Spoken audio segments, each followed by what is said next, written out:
policy. As soon as every seat is taken, we start. My name is Christoph Mauch, and I'm the director of the Rachel Carson Center, and together with Gesa Lüdecke, the director of graduate programs, we are running the Tuesday discussions, moderating it, and we alternate, so it's my turn today.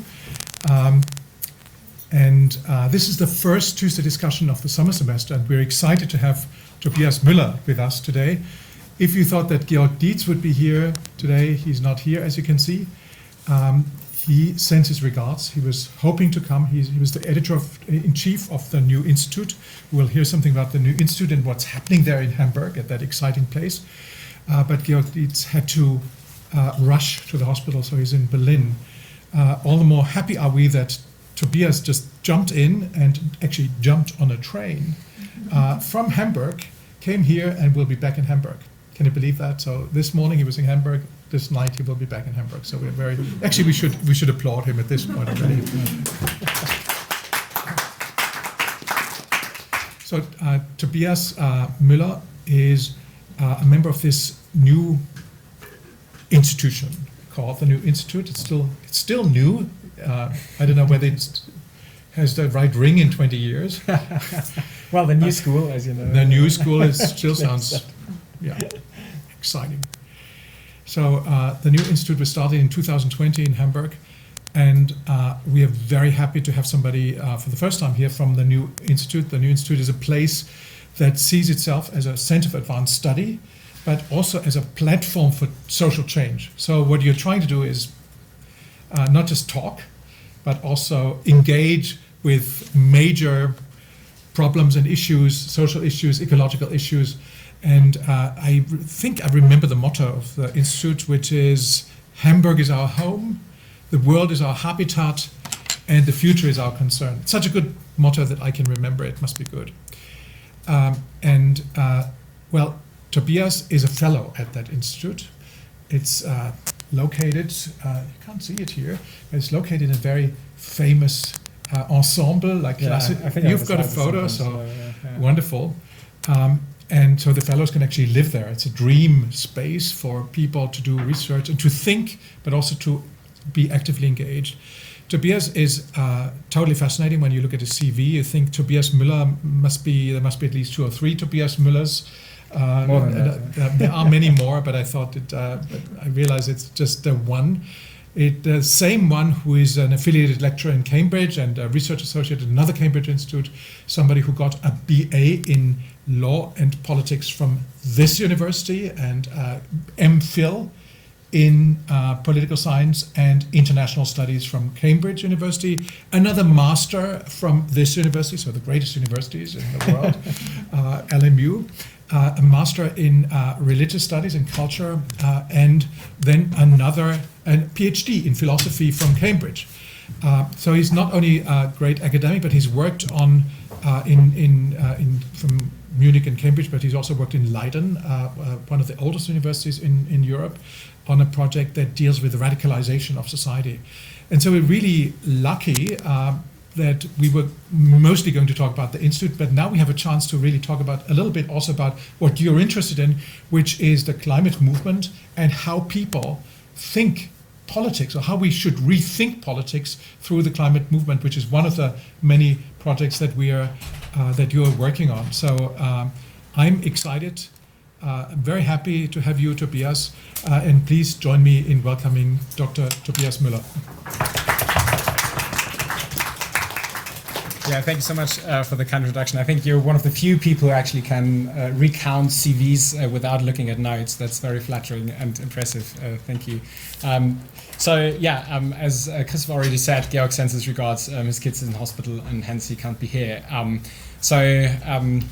I think what I can't offer you is kind of the big grand narrative of the emergence of the Institute, where Georg was very much involved. I joined the Institute relatively recently, but I think what I can offer is maybe more of a kind of concrete examples of what the fellow work actually consists of, what we're doing, just by talking about my own work after talking about the Institute per se.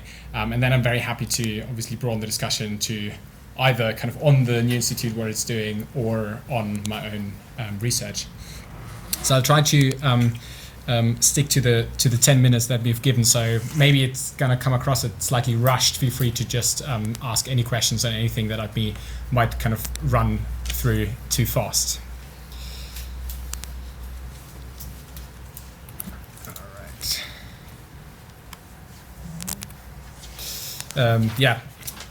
Christopher already kind of took that away, that it's kind of an institute for advanced studies, so bringing scholars together to do the work that they always wanted to do, but they couldn't do in the kind of the midst of the daily university battles. But I think what makes a difference from places like the advanced studies at Princeton or Aarhus or ETH or so is that it also wants to be a platform for change. It aims, if you want, as a mission to develop or kind of co-create, I guess, visions for societies that are already fundamentally reconfigured, but also need to be as such to meet the challenges of the climate and the other intersecting crises.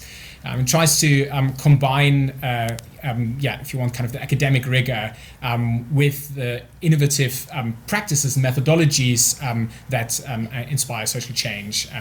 And we're still, I think, in the process of figuring out what exactly that means, but I'm happy to talk more about that. And I think then finally, it tries to bridge that gap between academic knowledge and practitioners.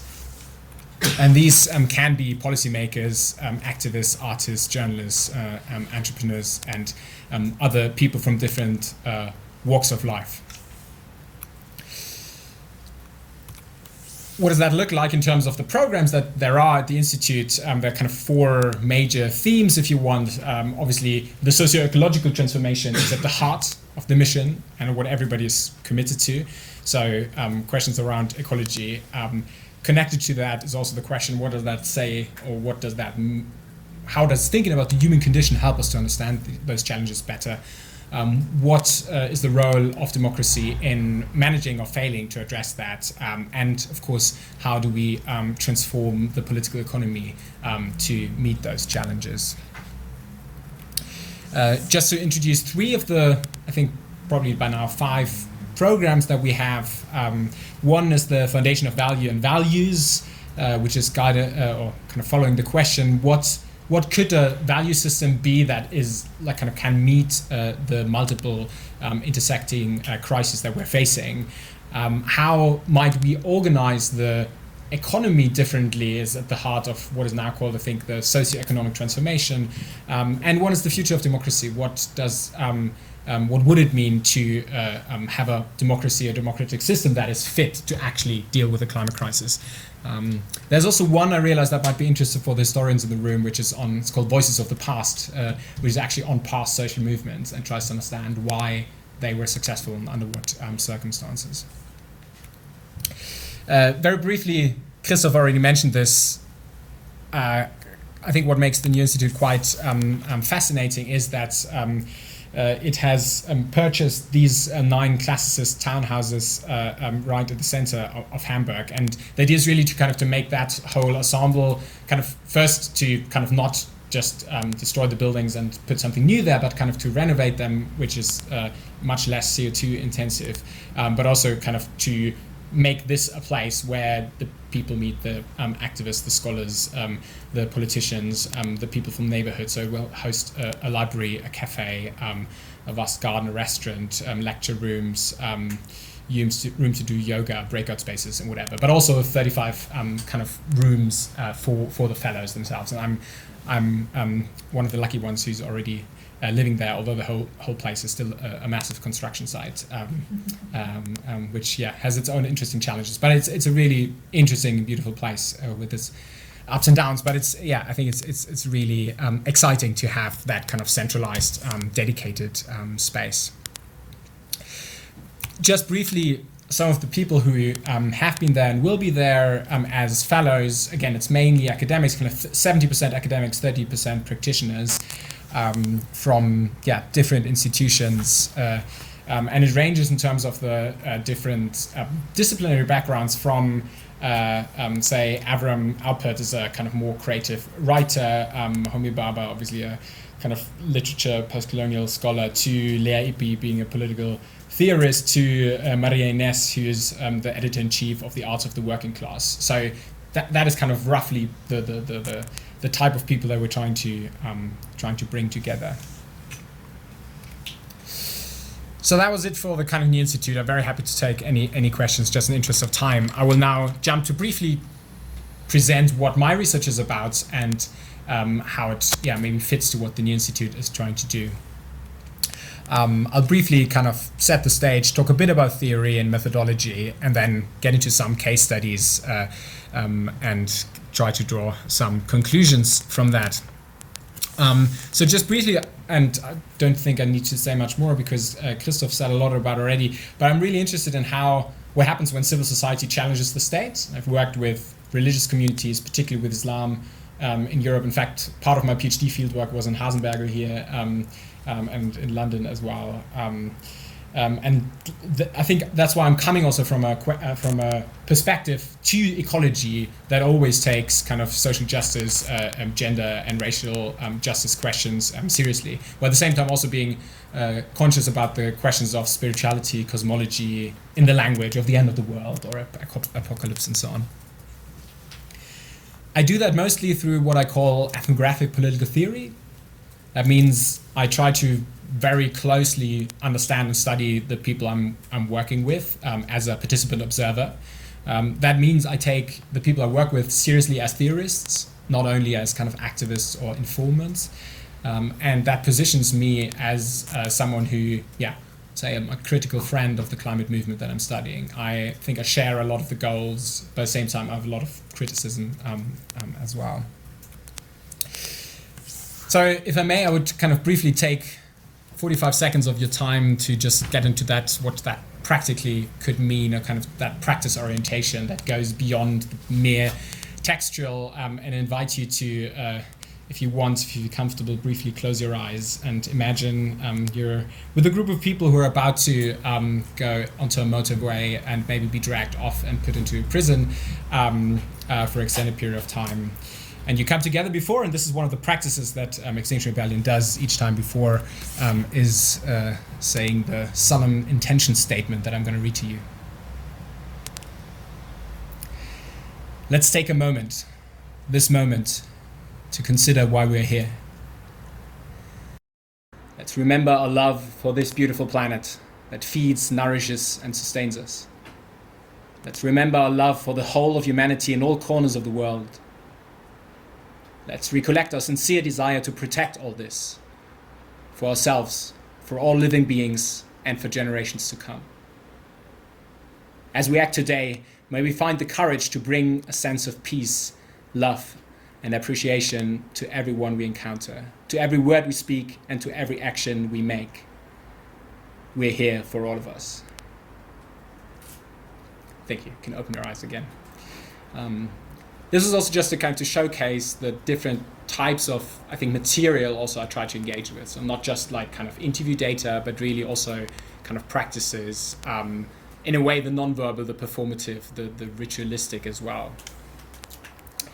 So the puzzles I'm interested in is, if we say the suffragettes have brought about female suffrage, what is it that the climate movement, if anything, will bring about?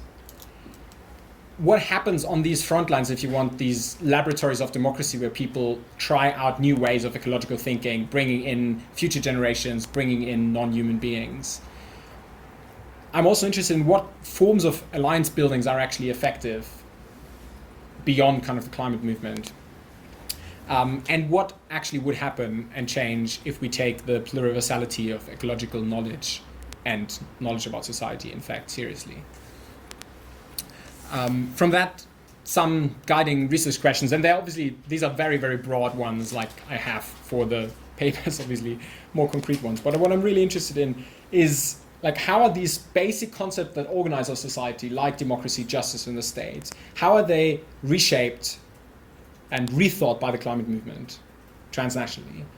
What are the sources and resources that inspire that change? Maybe religious knowledge, science. What are the different diagnoses and the different types of stories and histories we also tell that mobilize then different kinds of actions? As this is not kind of a movement outside of place, it's very much located and parochial in many ways as well. But what happens and the tensions between different countries or people located in different locales. And finally, as a political theorist, I'm also really interested, what does it mean if the state is not protecting us anymore and people claim the social contract is broken? What does that mean for political legitimacy? Just some theoretical snippets. I won't be able to go into detail, but maybe just to give you a broad canvas about the theories that inspire my thinking here.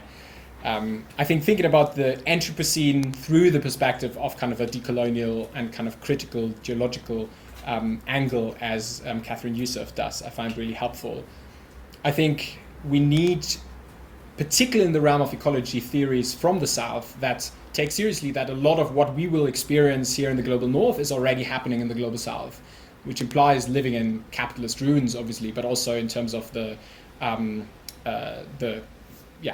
ecological transformations and that we will be seeing. While of course it's not the same. That's not what I'm saying. But I think learning, taking really seriously the global South as a place of theorizing and learning. I think there's no way that we can properly and morally justifiably tackle the climate crisis without ecofeminism and with taking that pluriversality of worldviews differently as well. And I think that invitation to live with these tensions between the different views of the world is something I find very productive. The second set of theory is quite different. It's kind of traditional state theory, if you want, based on the statement that the social contract is broken. So that some people have called the climate leviathan is maybe what we're looking towards. So that the climate state will kind of guide a lot of our lives. Ecofascism might be kind of the flip side of that. But at the same time, understanding that the state also is always fractured and indirect and has unintended consequences. Maybe, as Marxist theory suggests, it's more a relation than an actual thing. Very briefly on the methodologies that I use, I mainly work in three contexts: in the UK, where I've done most of the work, in Kenya and Uganda, where the most active African groups are of Extinction Rebellion, and in the US, where the most active North American groups are. And I'm also interested in the transnational and the traveling of ideas, if you want. And there's different groups like Global Support and the Internationalist Solidarity Network that are actually very different and competing visions. There's a lot of tensions that we can go into detail more, so I'm working with those. I'm conducting qualitative, semi-structured interviews, but also do the participant observation, as I mentioned before. So the last maybe 2 minutes, I'd like to briefly talk about some of the tensions that I identified in my work. This is a mural from Banksy at one of the rebellions, or allegedly Banksy, obviously you don't know, but yeah. So there's kind of 5 areas of tension that I found really interesting. One is between two co-founders, the question of race and Black Lives Matter, the kind of strategy of insulate Britain, or in this country it's more kind of letzte Generation, last generation, and against that the idea of movement of movements. I mentioned already Global Support versus XRSN and the differences I encountered between East Africa and West European contexts. I'll be very brief on those, but I'm happy to talk about each one more. I think XR it's the biggest civil disobedience movement in the UK, in UK's history ever. With more than 2,000 people arrested in the 2019 rebellion. And it was, I think, founded through the coming together and the tension between the radical kind of action wing, like causing as much disruption as possible, and the regenerative wing, to say we need regenerative cultures and kind of a completely new way of being, the prefigurative wing, if you want. Another tension that runs through the movement is the question around how to deal with justice, particularly racial justice. Again, the movement was there was a strong tension around the killing of George Floyd, and what would that mean for all sorts of movements, but particularly in the UK for the climate movement. So some groups, as you can see here, have established a fourth demand in addition to the 3, which demands a just transition and also redresses the inequalities caused by centuries of colonial gender and class exploitation. Central XR UK has thus far kind of rejected that, and we can go into detail why that is. It's an ongoing debate and tension. As I already mentioned, some people argue we need to cause massive disruption. Other people say, no, what we actually need is a broader alliance with the feminist movement, with the trade unions, with even businesses that are ecological to kind of create this critical mass. And the former have been criticized for actually like reproducing a white supremacist paradigm by very much kind of emphasizing only ecology and everything else is secondary. As already mentioned, there's two very different visions of like how the internationalization of that local, like British movement, if you want, happens. One is the NGO approach, if you want. Like there are different local chapters that wave XR flags and can put on our fundraisers and so on.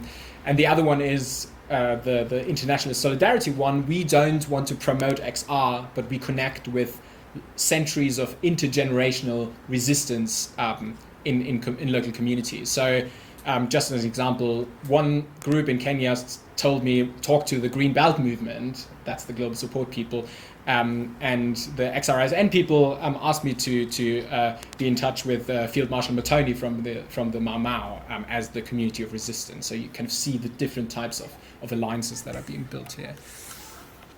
And in terms of ideas traveling back, I think from East Africa, it's really interesting to see that approach of if you don't help the people right now, like it's not climate action. You have to do something very concrete that is transformative in and of itself, like planting a tree or helping people economically. Something that's very evident there, whereas in the kind of mainly white middle class movement in Western Europe, it's not. And also the same types of protests don't work. So when Jira from XR Nairobi says, doing a protest here in Kenya, are you joking?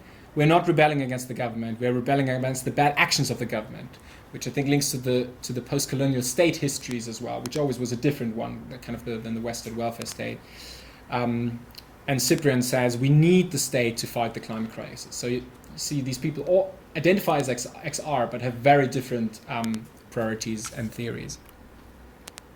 So just to finish up, as I'm already out of time, I think it's really interesting that with Fridays for Future, I'd say, and XR, we see something like the return of the state, like a reorientation actually on state sovereignty to save us, if you want.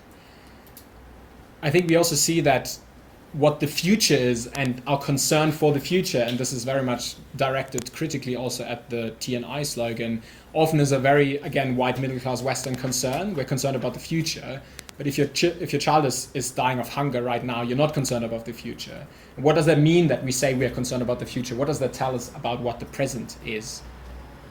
I think we can't understand, third point, these without taking an intersectional lens and angle, because these different types of oppression are interlinked.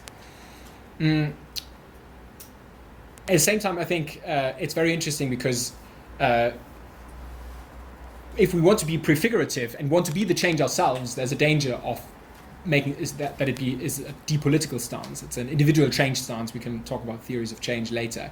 And how does that work? I'm really interested in. And then, yeah, finally, what does scholar activism in the age of extinction mean? And one scholar activist says she likes to think herself as a footnote to the climate movement, to those sometimes providing support, backup, and reflection. And I think if I can aspire to be that'd be a great thing. But I'm very interested in what your thoughts and criticisms and questions are. I'm very happy again to talk about the New Institute and both this academic work, but also the activist work. And yeah, thank you so much for your time.